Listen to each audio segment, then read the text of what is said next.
74, le podcast vélo de Specialized avec Michael Carminati.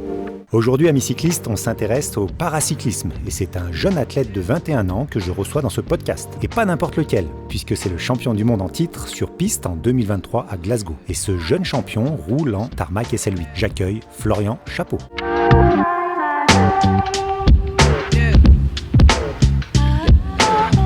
Vous écoutez 74, le podcast vélo de Specialized.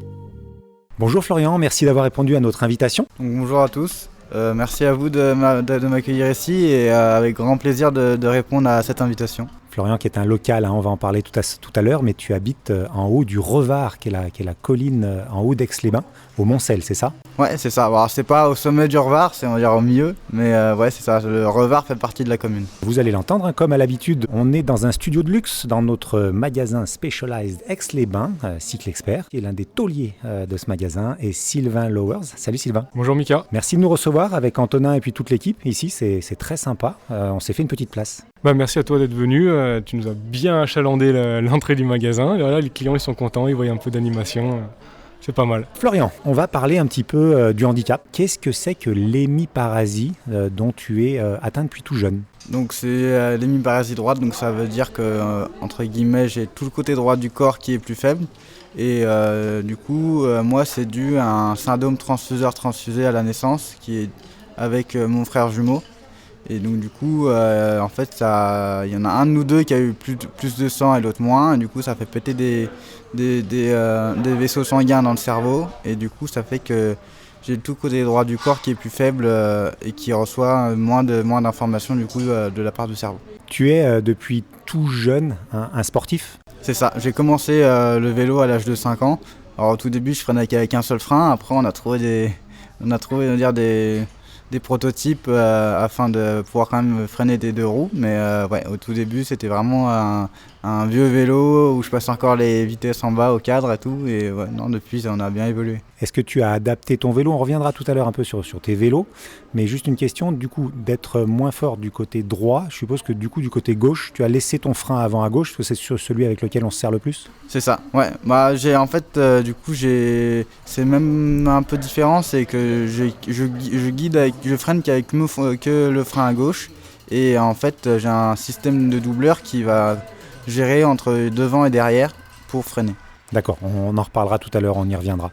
Le deuxième Florian, c'est le Florian passionné d'agriculture. Tu es actuellement dans un BTS A, donc un BTS agriculture. Tu es en alternance dans une ferme ?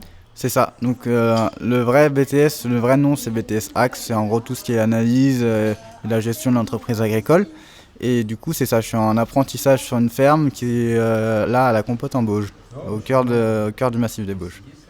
Et si j'ai bien compris, c'est papa est gendarme, maman est maîtresse d'école. Comment t'es venue cette passion pour l'agriculture ? Du coup on a déménagé, j'ai déménagé en Savoie en 2012, avant j'habitais en région parisienne. Tout ça pour des raisons familiales parce que comme j'ai un frère jumeau qui est sourd, qui a une grosse école de sourds à Cognin, on a déménagé pour lui. Et du coup, on va dire entre 2012 et 2013, j'avais un grand frère qui venait d'avoir le permis, qui a fini dans une cour de ferme. Et c'est moi qui suis allé chercher son pare-choc. Et donc du coup, c'est comme ça que j'ai découvert entre guillemets le métier de l'agricole. On a commencé à sympathiser avec l'agriculteur et donc du coup, après j'ai pu lâcher le métier. Ta passion, c'est plus ce qui est vache à lait, c'est ça ? Oui, c'est ça. C'est tout ce qui est, on va dire, au milieu des vaches. Après, j'aime bien les tracteurs aussi, mais c'est vraiment plus vache. Agriculteur, ça demande quand même un temps de fou en termes de travail. C'est hyper chronophage. Comment tu arrives à lier les deux, c'est-à-dire l'agriculture plus l'entraînement ? J'ai un contrat avec la Fédération Handisport qui me permet de payer toutes mes heures d'absence à mon employeur pour me permettre d'aller m'entraîner autant que je veux dans la semaine et aussi de payer toutes mes heures d'absence quand je vais en Coupe du Monde ou en Championnat du Monde ou en stage. Et voilà, etc. D'accord, ça permet d'embaucher quelqu'un à côté pour te remplacer ? En fait, moi sur la ferme, ils n'ont pas forcément besoin de quelqu'un en plus, mais du coup, pour eux, ça compense du coup leur perte et moi, ça me permet quand même d'être payé à plein temps. Ton avenir, c'est quoi dans ta tête ? C'est-à-dire que est-ce que les deux vont continuer à cohabiter ? Tu vas reprendre une ferme ? Quel est l'avenir de Florian côté professionnel ? Côté professionnel, c'est vraiment reprendre une ferme. Après, c'est sur le plus ou moyen long terme. Je sais pas trop, c'est en fonction des portes qui vont s'ouvrir à moi. Et après, je sais que le jour où je vais reprendre réellement une ferme à mon nom, on va dire, on va devoir lâcher le vélo un peu parce qu'il y a des heures d'entraînement qui vont devoir sauter, du stress à la gestion de tout ça. Et donc du coup, c'est pas prévu que ce soit demain, mais je sais que j'essaierai encore de rouler le plus que je peux, quoi. Comment es-tu venu au vélo? Comment est née la passion du vélo? Donc du coup, j'avais un grand frère qui lui faisait du vélo, qui m'a du coup donné l'envie d'essayer le vélo et qui du coup a continué à perdurer. Et aujourd'hui, mon grand frère est mon entraîneur, Arthur Pentier, qui est lui aussi entraîneur national à Bourges au pôle piste pour les espoirs. Tu m'as donné en arrivant, c'est rigolo, un CV avec tout ton palmarès. Il est long, je le reprends un tout petit peu. 2019, champion de France MC3 sur route et vice-champion sur piste en poursuite. Médaille de bronze au contre-la-montre. Bien évidemment ensuite les mondiaux. La première année en 2022, médaille d'argent de la course en ligne. Et en 2023 à Glasgow, c'est ce qu'on disait tout à l'heure, sur piste cette fois-ci. Médaille d'or en course scratch et médaille de bronze en omnium. On expliquera ce qu'est l'omnium tout à l'heure, on en reparlera. Comment as-tu été détecté? C'est-à-dire, est-ce qu'aujourd'hui, quand on est atteint d'un handicap, c'est compliqué de venir là? Qui t'a détecté? Qui a vu ce petit Florian? Effectivement, il a des capacités énormes et ça va pouvoir le faire. En fait, aujourd'hui, c'est la réelle difficulté du paracyclisme et surtout en France. C'est qu'on n'a pas de moyens de détection si on va dire le coureur vient par lui-même, se dit tiens, je peux quand même aller faire des courses valides, et ce qui aujourd'hui est la plus grosse difficulté. Alors après, aujourd'hui, on est en train de mettre en place ce qu'on appelle des JAP, c'est des stages à potentiel pour les jeunes, mais qui sont vraiment des stages de découverte pour tout type de sport. Et après, quand on peut dire on a déjà fait un JAP, c'est du coup avec tous les entraîneurs nationaux qui là vont te dire essaye de faire un peu plus de vélo, de diriger vers certains clubs, et qui derrière te dit si t'es jeune, continue à rouler jusqu'à, on va dire, l'âge légal chez nous en e-sport, du coup c'est 16 ans, pour après venir commencer à courir les championnats de France, les coupes du monde et les championnats du monde. Donc ça veut dire que toute ton enfance tu as couru avec ce qu'on appelle les valides? C'est ça. Et comment ça a été vécu par toi et par les autres, ça? Alors moi, du coup, quand j'étais jeune, je faisais surtout, on avait fait un décalage de catégorie d'un an, pour que j'ai quand même, on va dire, un peu de plaisir sur le vélo, parce que sinon, je me prenais des tôles tous les week-ends. Mais sinon, c'est ça. Du coup, j'avais un décalage de catégorie, j'avais une catégorie de moins, pour du coup me permettre de quand même m'amuser toute ma jeunesse, jusqu'à, on va dire, jusqu'à junior, j'avais ce décalage, et puis après avec le niveau s'est un peu élevé, et maintenant je cours en access et j'arrive à, on va dire, bien tenir un peloton et bientôt en open, donc c'est très, très admiratif de ce qu'on fait aujourd'hui. 74, le podcast vélo de Specialized, Michael Carminati. Comment on classifie un handicap? C'est-à-dire que c'est très bête à dire, mais toi tu as effectivement une déficience du côté droit. Il y en a qui vont peut-être avoir un handicap différent, moins probant, plus probant. Et du coup, ça veut dire que jusqu'à 16 ans, tout le monde est mélangé? En fait, déjà, il y a plusieurs catégories de handicap. Il y a tout ce qui va être malvoyant, ça c'est ce qu'on appelle les tandems. Après, il va y avoir tous ceux qui qui peuvent pas se servir de leurs jambes, tout ce qui est handbike. Tout ce qui va être handicap lourd chez les tricycles, et après les solos, là en gros les solos ils peuvent tous courir à peu près normalement, et après c'est surtout en fonction de ton niveau si tu arrives à tenir dans le peloton, mais sinon tout ce qui va être on va dire autre handicap comme le visuel et les handicaps très lourds, y a pas de course entre guillemets pour eux. Corrige-moi par contre si tu veux bien, il y a bien 5 catégories après, de classification par un médecin spécialisé. Après il y a plusieurs catégories, il y a des sous-catégories, donc chez les tandems on a du coup il n'y a pas de sous-catégorie. Après chez les tricycles il y a 2 sous-catégories, chez les handbikes il y en a 5, et chez les solos il y en a 5 aussi, et puis c'est pareil chez les filles. Donc en fonction du handicap du du sportif, il est classé de C1 à C5 en fonction de la gravité de son handicap. Comment le sport t'a accompagné dans le handicap ? Comment le sport m'a accompagné dans le handicap ? Il m'a surtout permis d'avoir une prise de conscience en ce qui est capable de faire mon membre, par exemple, supérieur et inférieur. Aujourd'hui, je sais ce que ma main est capable de faire parce que c'est mon membre, on va dire, plus atteint sur mon corps.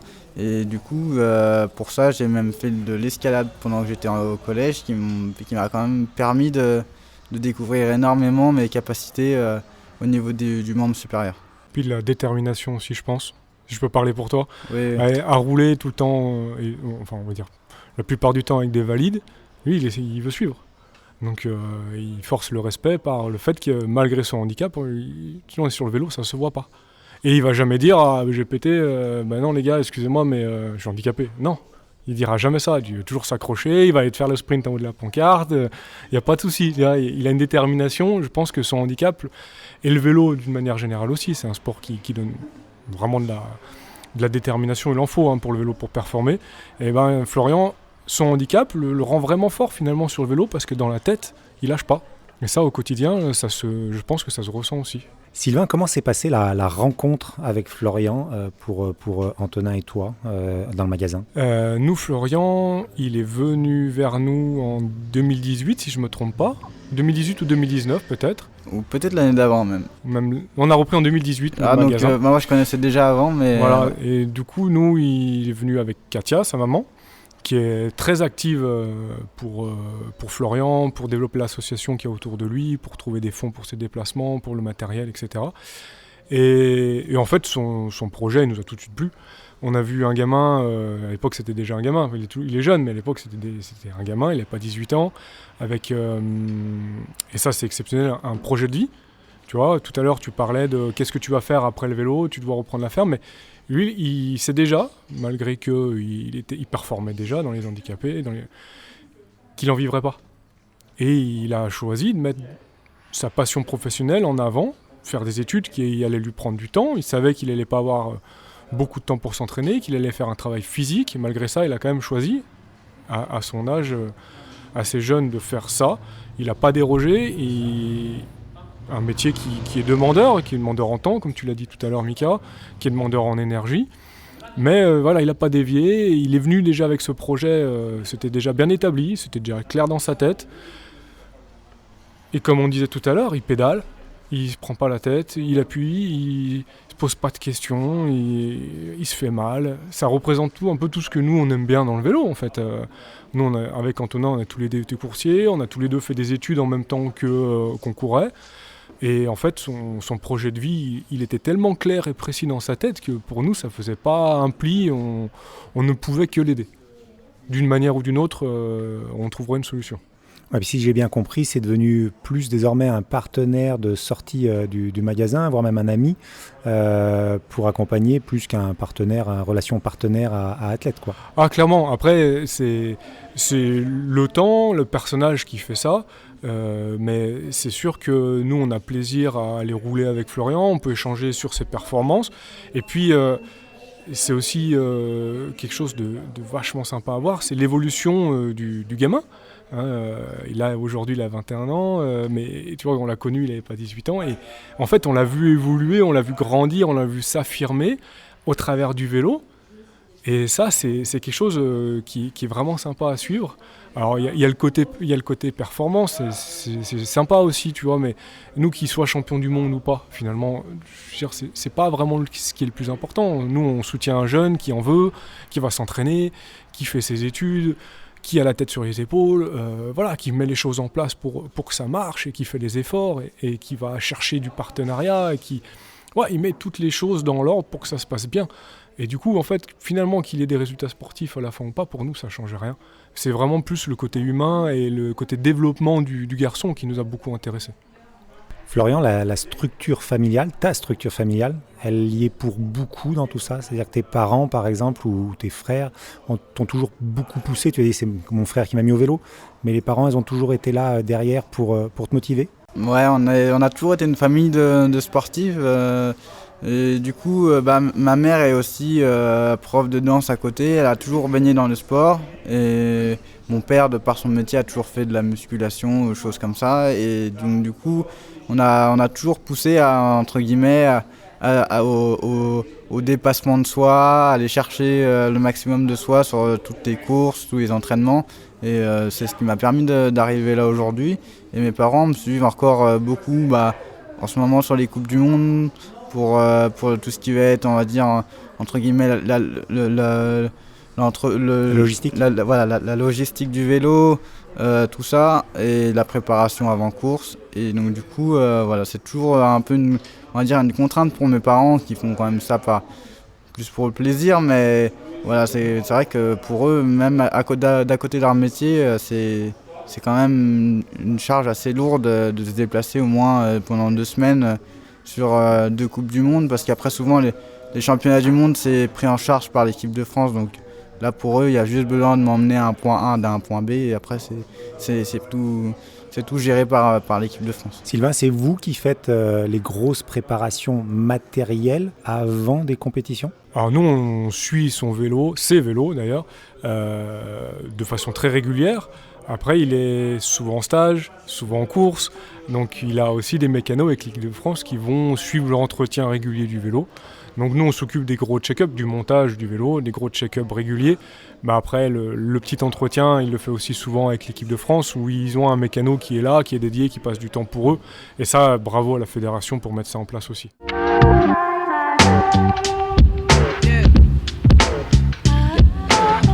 Vous écoutez 74, le podcast vélo de Specialized. Justement, si on parle un peu de moyens, Florian, donc tu l'as dit, la fédération aide un peu.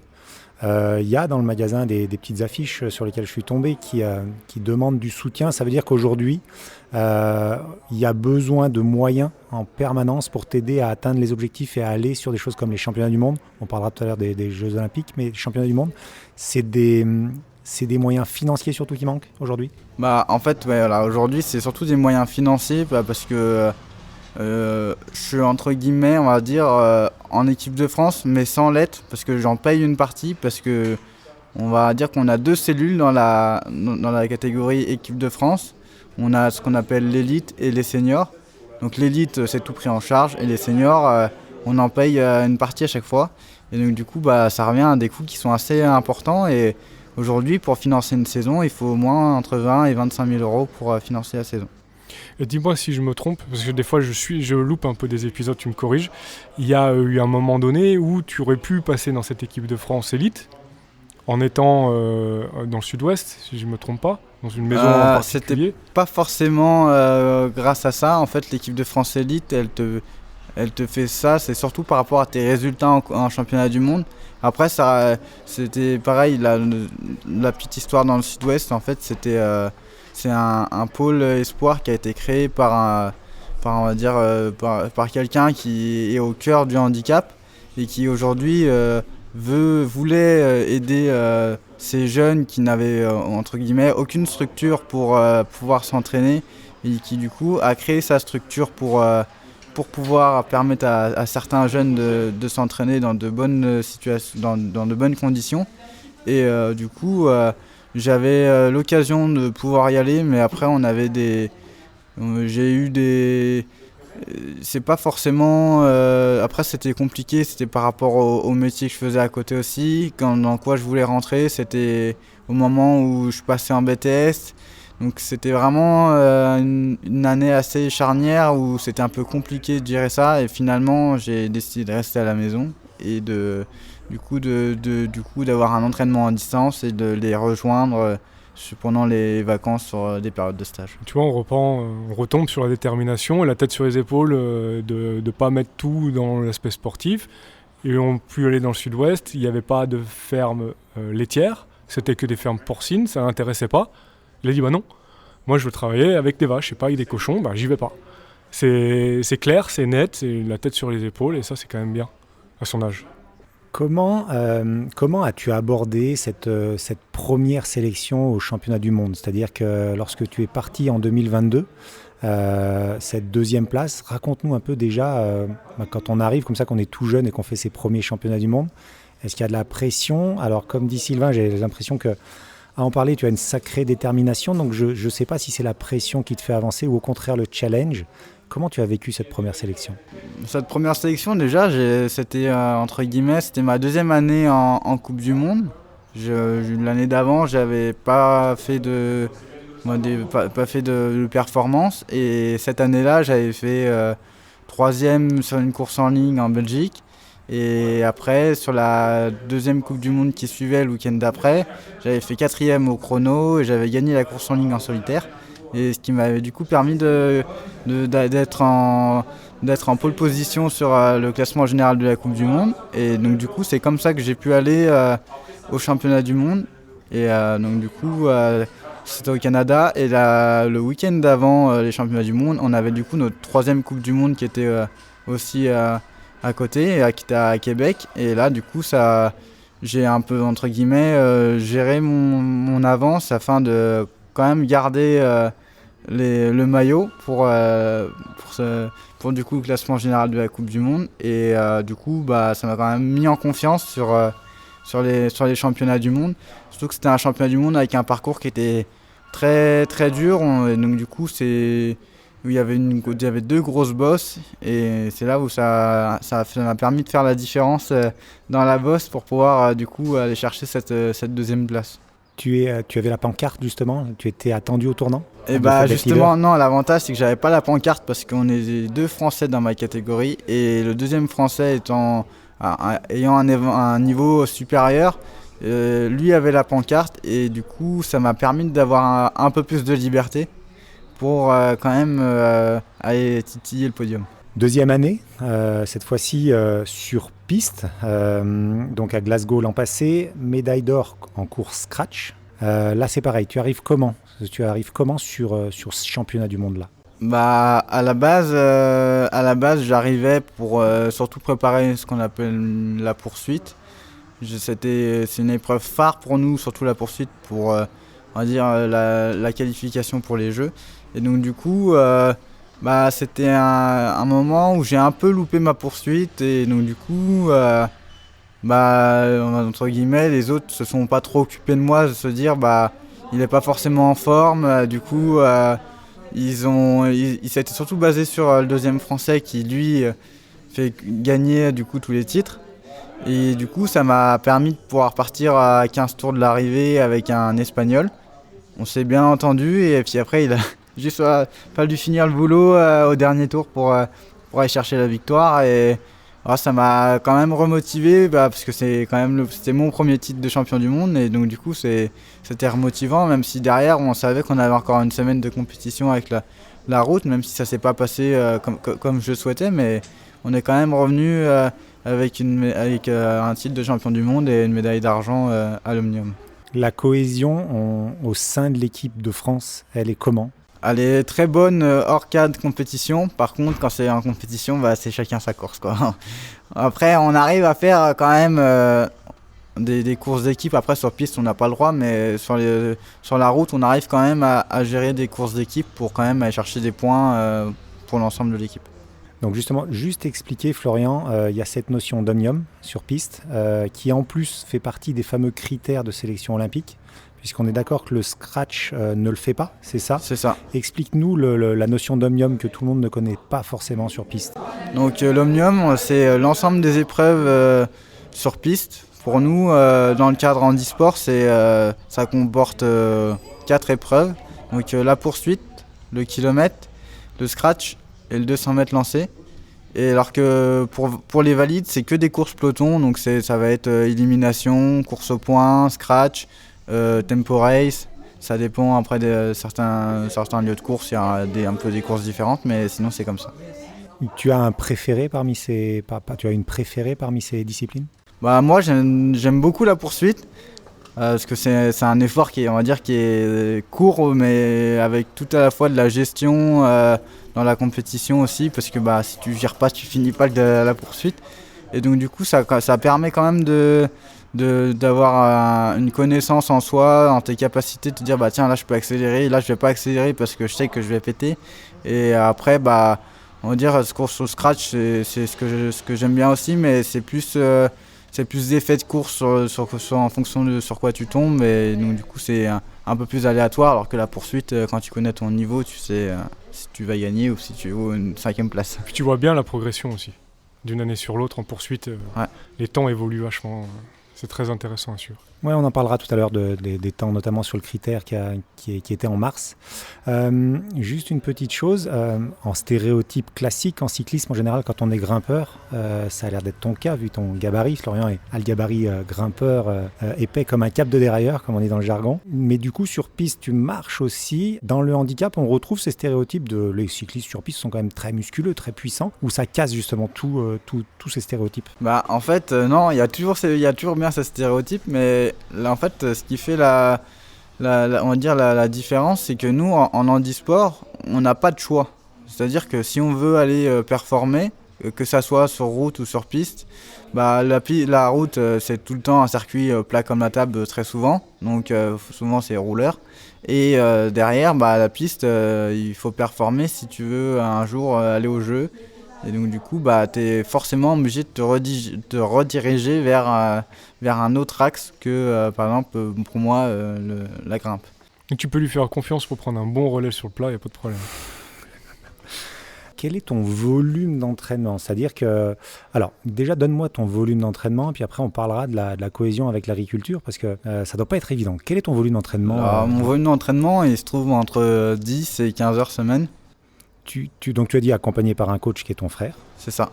Et tu as tous les outils modernes, c'est-à-dire que tout ce qui est capteur de puissance, suivi sur des plateformes d'entraînement, des choses comme ça ? C'est ça, ouais.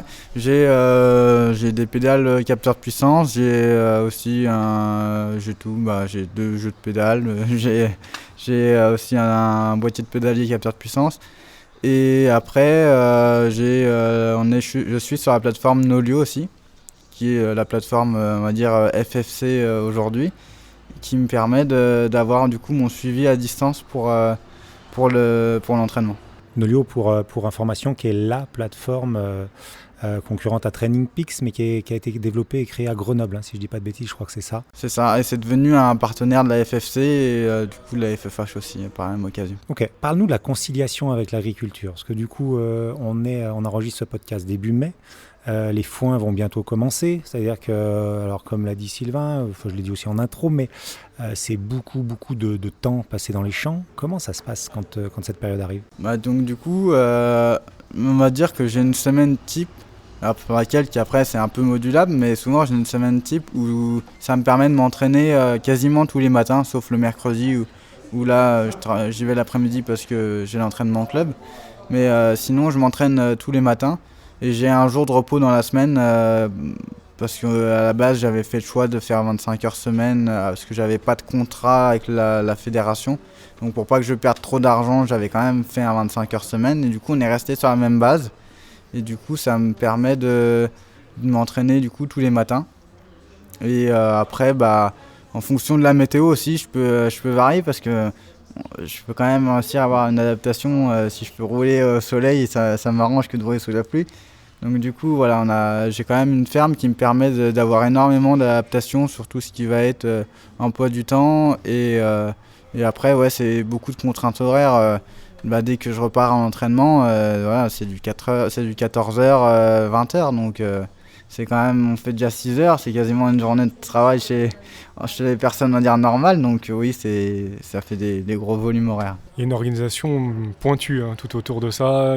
Après, il y a la récupération, il ne faut pas oublier, il y a les déplacements. Il est programmé sur des semaines à l'avance, il connaît son planning. Il n'y a pas trop à part un petit peu la météo, mais il n'y a pas trop de place pour le hasard. Si tu amènes le vélo à l'atelier, il prend rendez-vous presque 3 semaines à l'avance.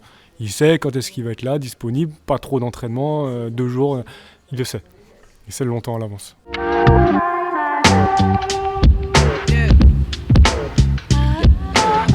Vous écoutez 74, le podcast vélo de Specialized. Tu as 2 vélos de route, 2 vélos Specialized, qui sont... J'ai un Tarmac SL7 en édition Remco Evenepoel et j'ai un SL8 Tarmac. Donc il y en a un qui est réservé, je suppose, pour la compétition. Ouais, j'ai le SL7 qui arrive pour la compétition et le SL8 qui fait aussi de la compétition, mais plus, on va dire, locale. Sylvain, techniquement, donc Florian nous disait qu'il y a une adaptation que vous avez faite sur le vélo. Tu peux nous l'expliquer ? Oui, en fait, c'est une modification qu'on a faite dès ses premiers vélos, qui étaient encore à patins à l'époque. C'est un coupleur, tout simplement un coupleur de frein. Donc avec une seule poignée, il actionne les deux freins. Donc en l'occurrence sur le frein à disque hydraulique comme on a maintenant, il y a un coupleur Magura au milieu qui permet de répartir le liquide de frein du maître-cylindre de la poignée du coup gauche à l'avant et à l'arrière. Et après c'est à nous au moment de la purge de gérer, on va dire, la quantité de liquide qu'il y a devant ou derrière pour qu'il y ait un freinage qui soit à peu près, on va dire, pas trop agressif, soit devant pour pas faire de stoppie, soit à l'arrière pour pas déraper. Donc il y a un peu du réglage à ce moment-là, au moment de la purge, pour que ça fonctionne à peu près bien et qu'ils se mettent pas en danger surtout. Et tu arrives à reproduire les réglages identiques sur les deux vélos ? C'est pas évident. Je pense qu'on n'est pas loin, mais à mon avis, ce qu'il fait surtout, c'est que Florian il est bon sur le vélo et lui il s'adapte. Voilà, il sait aussi s'adapter. S'il y a des conditions météo qui sont mauvaises pendant une course, le freinage il va changer pendant la course. Il s'adapte à ça. C'est un coursier et il a l'habitude, il fait beaucoup de kilomètres. Donc nous on essaie de faire du mieux qu'on peut pour que ça fonctionne nickel. Mais il y a aussi une grosse part de personnel et de capacité que Florian il a à s'adapter. Florian, comment toi tu t'adaptes justement sur un freinage quand tu vas courir avec les valides ? Parce que du coup, avec le frein à disque, en plus on a des freinages qui sont de plus en plus puissants, retardés et puissants. Tu arrives à t'adapter à ça ? J'ai encore un peu de mal dans le peloton, j'aime déjà pas trop frotter du handicap, des fois c'est un peu précaire, mais sinon après j'arrive à être très bien dans les roues, dans les freinages là-dessus, il n'y a pas de souci. Après voilà, c'est comme disait Sylvain, c'est la maîtrise de la machine et c'est surtout l'habitude de rouler avec le vélo parce que c'est comme ça qu'on va s'habituer au freinage, surtout que moi j'avais plusieurs systèmes différents, j'en avais 3, j'avais du frein à patin, j'avais du frein mécanique mais à disque et maintenant je suis en frein hydraulique, donc du coup ça fait 3 systèmes différents et donc du coup dès que tu changeais de vélo tu mettais 5 minutes à te remettre dessus mais c'était tout de suite un petit peu différent et du coup c'est vrai qu'à force en fait c'est l'habitude, ton cerveau il connaît, il sait que sur tel vélo tu freines comme ça, sur tel vélo tu freines comme ça et du coup ça va tout seul aujourd'hui. On a adapté aussi du coup les vitesses, donc il a tout la main gauche, donc on a le bouton sur le dessus de la manette qui permet de passer le plateau, on a rajouté un bouton sprinter à l'intérieur du creux du cintre pour repasser le petit plateau. Donc comme ça il a toutes les vitesses sur une seule main. À l'entraînement, si jamais tu crèves ou si tu as un problème mécanique, tu arrives à te débrouiller tout seul ? Ça m'est déjà arrivé, j'ai déjà réussi à remettre le pneu. Après, ça dépend du type de pneu, parce qu'il y a des pneus qui sont un peu chiants à remettre, mais sinon, en général, j'arrive à me débrouiller. Ouais. Moi, Vas-y Sylvain, excuse-moi. Non, je disais, Florian, c'est lui qui amène ses vélos à l'entretien, par exemple, il enlève les roues, il remet les roues, il les met dans les sacs pour partir en course, etc. Il est plutôt autonome un peu quand même avec ses vélos. Alors on lui demande pas de changer la chaîne, de changer les plaquettes, ce genre de choses, mais il se débrouille quand même pas mal avec ça. Il sait si quelque chose marche, ne marche pas, il sait vérifier les organes de sécurité. C'est déjà un minimum que certains coursiers n'ont pas. D'accord. Florian, pourquoi le SL8 et le vélo d'entraînement et du coup tu gardes le SL7 en vélo de compétition ? Disons que j'ai un SL7 qui était extrêmement bien équipé avec en étant en Durace, j'avais boîtier pédalier céramique, j'avais les roulements de la chape qui étaient céramiques aussi et du coup étant lui tout en carbone, c'était quelque chose qui était pour moi d'une évidence de rester là-dessus et sachant que sur le deuxième vélo on avait voulu mettre un peu moins d'argent dessus, il était du coup un peu moins bien équipé là, sachant qu'il est en Ultegra. Et donc du coup c'est pour ça que je suis resté sur le SL7 en termes de compétition, mais après les avoir comparés, c'est quasiment égaux sur des terrains qui sont assez similaires en handisport. Ouais, c'est un SL7 S-Works. Une petite tarmac depuis tout à l'heure, mais c'est un SL7. C'est l'édition Remco. C'est l'édition limitée Remco. Voilà, donc il a une fibre un peu meilleure que le SL7 traditionnel, donc un vélo un petit peu plus léger aussi, qui rend un peu mieux. Voilà. Et puis du race, les roues Roval rapides, tout qui va bien pour performer. Au niveau du comportement des deux vélos, tu sens une différence? Ouais, il y a une petite différence, surtout dans les bosses, où le SL8 va être un peu plus souple à emmener et un peu moins de difficultés. Mais sinon, après, sur le plat, le SL7 va très bien et j'aime bien le SL7 sur le plat. On parle des Jeux Olympiques maintenant. Il y avait un critère à remplir au mois de mars 2024. C'était une course au Brésil. C'est ça. Tu termines 5e. On en est où du coup? Je sais que ça sera annoncé seulement ça sera annoncé un petit peu plus tard au niveau du 15 juillet. Mais voilà, moi j'ai déjà, on va dire, un ordre d'idée. Je sais que ça sera compliqué pour la sélection. J'avais une porte pour être pris en sélection avec des grandes chances de le réaliser, mais malheureusement je ne l'ai pas réalisé. Donc du coup j'avais une chance d'aller faire un podium en poursuite à Rio au championnat du monde, ce qui me permettait d'être dans la sélection pour les Jeux. Mais du coup je reviens avec une 5e place sur la poursuite et qui du coup on va dire ne m'assure pas la sélection pour Paris et donc du coup j'ai encore une potentielle chance d'être sélectionné mais qui est vraiment très infime et donc du coup on attend de savoir la réalité. Est-ce qu'à Rio tu as fait un moins bon temps que d'habitude ou c'est les autres qui ont progressé? Non, j'ai fait un moins bon temps par rapport à mon temps de référence qui était fait quand j'avais fait un mois avant et du coup je pensais au moins réaliser le même, voire mieux. Et du coup, j'ai fait une contre-perf en regardant 5 secondes de plus. Je fais 3,33 à mon meilleur temps et là je fais 3,38.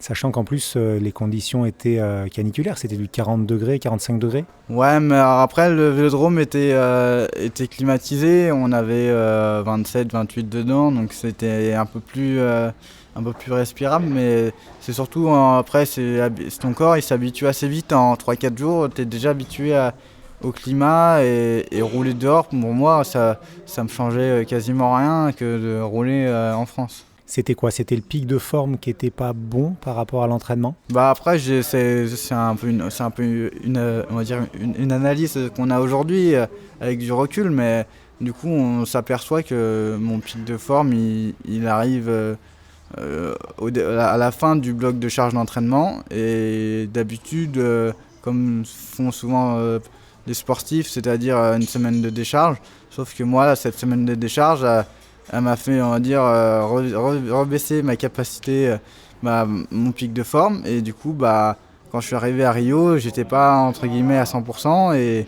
ça m'a pas permis de du coup réaliser une meilleure perf que j'avais pu réaliser un mois avant.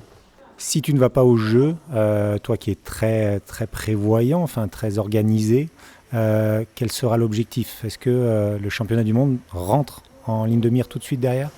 Disons que vu que le championnat du monde est juste 2 ou 3 semaines après les Jeux, en fait la base de préparation à la base c'est la même.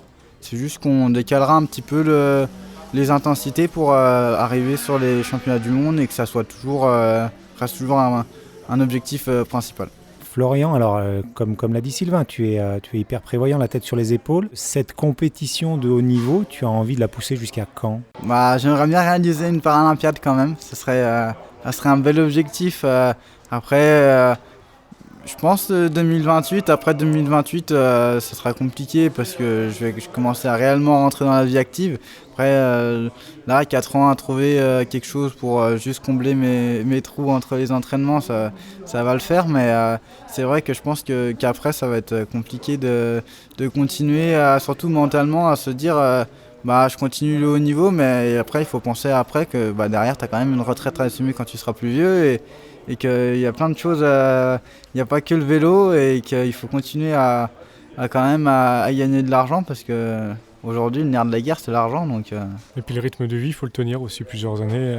Il y a quand même beaucoup de sacrifices à faire et il faut rester mentalement mobilisé pour réussir à faire ces sacrifices quotidien, mais dans le temps, c'est vachement dur, je pense. Tu as besoin d'objectifs pour avancer, c'est-à-dire que ce qui te fait avancer, c'est le défi et le challenge. Ouais, c'est toujours un petit challenge Bon, après, j'en ai plus ou moins qui sont plus ou moins sportifs et plus ou moins durs à réaliser, mais c'est vrai que ce petit challenge de au moins participer à une Paralympiade, ça reste vachement motivant. Quand tu bats une petite baisse de motivation, tu y repenses et ça repart. Bon, après, il y a la météo qui joue aussi, mais sinon, non, ça va très bien. Florian, c'est un compétiteur. Hein. Si tu vas rouler avec lui, c'est le premier si tu veux le chatouiller un petit peu, il part au quart de tour. Hein. Il n'hésite pas trop. Messieurs, merci d'avoir participé à ce podcast. Florian, où est-ce qu'on peut te suivre si on veut te suivre sur les réseaux sociaux ? Facebook, Instagram, Florian Chapeau. Sylvain, pareil, où est-ce qu'on peut suivre le magasin ? Pareil, cyclexpert.fr. Sylvain, toi, il y a un défi qui est prévu là. Je sais que tu avais fait les championnats du monde de gravel il y a pas longtemps. Quel est le défi de 2024 ? J'ai pas mis de défi encore cette année. Ça reste Je me suis pas penché encore. Ouais, ça vient un peu c'est les occasions qui font un petit peu le défi. Alors c'est sûr que, un peu comme Florian, moi j'ai besoin d'objectifs aussi. Pour le moment, j'en ai pas encore calé cette année. Il y a pas mal de choses, il y a beaucoup de choses à faire au magasin, il y a la vie de famille, tout ça. Donc j'ai mis un petit peu de côté le défi sportif. Mais on sait jamais, tu vois, dans un mois, il peut me prendre une lubie d'un coup et puis c'est parti. Merci de nous avoir accueillis là. Merci à toi, Mika, merci Florian. Merci à vous. À très très vite et puis un gros merde pour la suite de la saison. Merci. Quant à nous, on se retrouve sur un prochain podcast. À très très bientôt. Ciao ciao.